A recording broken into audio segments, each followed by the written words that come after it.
ज्यामितीय अवधारणाएं। आओ कुछ ज्यामिति की मूलभूत अवधारणाएं सीखें, जैसे बिंदु, रेखा, रेखाखंड और किरण।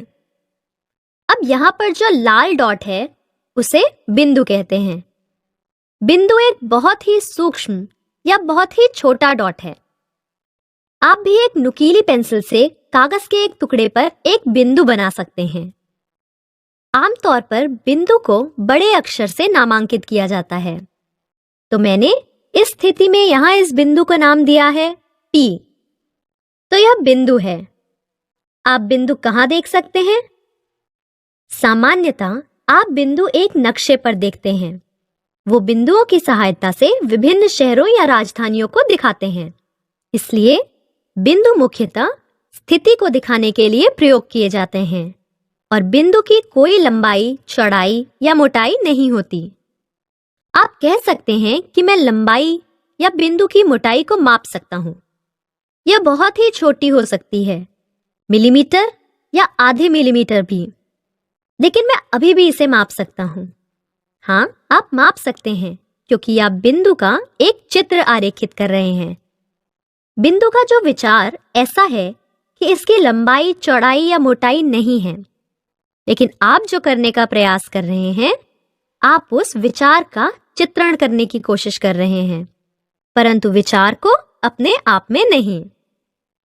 तो चलो अगली अवधारणा की तरफ चलें, जो एक रेखा है। एक रेखा अनंत बिंदुओं का एक समूह है।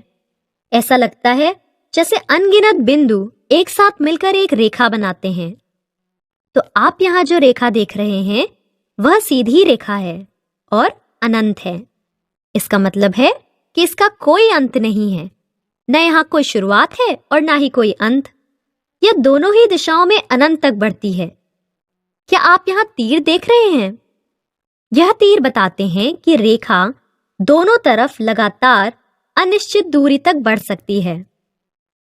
आप रेखा पर कोई दो बिंदु लेकर इसका नाम लिख सकते हैं। तो यहाँ पर मैंने इस रेखा को A, B का नाम दिया है, क्योंकि मेरे पास रेखा पर दो बिंदु A और B हैं। और आप रेखा AB पर ऊपर एक छोटी सी रेखा दे रहे हैं, जो दिखाता है कि यह एक रेखा है।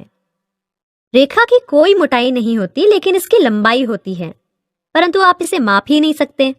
क्यों? क्योंकि यह अनिश्चित है, इसका कोई अंत नहीं है। अब अगली अवधारणा है रेखाखंड।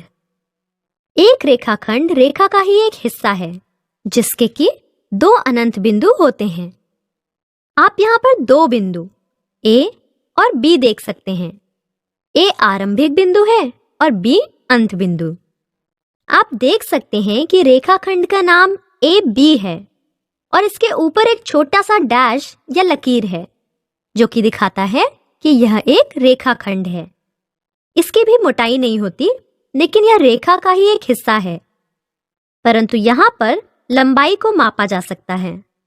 अब आप लंबाई को कैसे मापते हो? इसे माप सकते हैं पैमाने की सहायता से।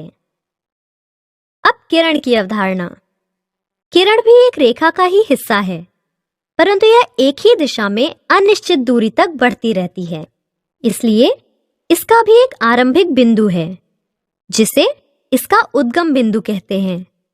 और अगर यहाँ पर चित्र को देखें तो आरंभिक बिंदु A है और एक और बिंदु B किरण पर निर्धारित है। तो हम इन दोनों बिंदुओं में से एक को उद्गम बिंदु और दूसरे को किरण का नामांकन करने के लिए प्रयोग कर सकते हैं। इसलिए आप देख सकते हैं कि इस किरण का नाम AB है और आप AB के ऊपर एक छोटी सी किरण देख सकते हैं, जो कि यह बताता है कि यह एक किरण है। अब आपने किरण के उदाहरण कहाँ देखे हैं? हाँ, सूर्य की किरणें इसका एक अच्छा उदाहरण है, क्योंकि आप जानते हैं कि इनका एक आरंभिक बिंदु है, लेकिन आप यह नहीं जानते कि इनका अंत कहाँ पर होगा।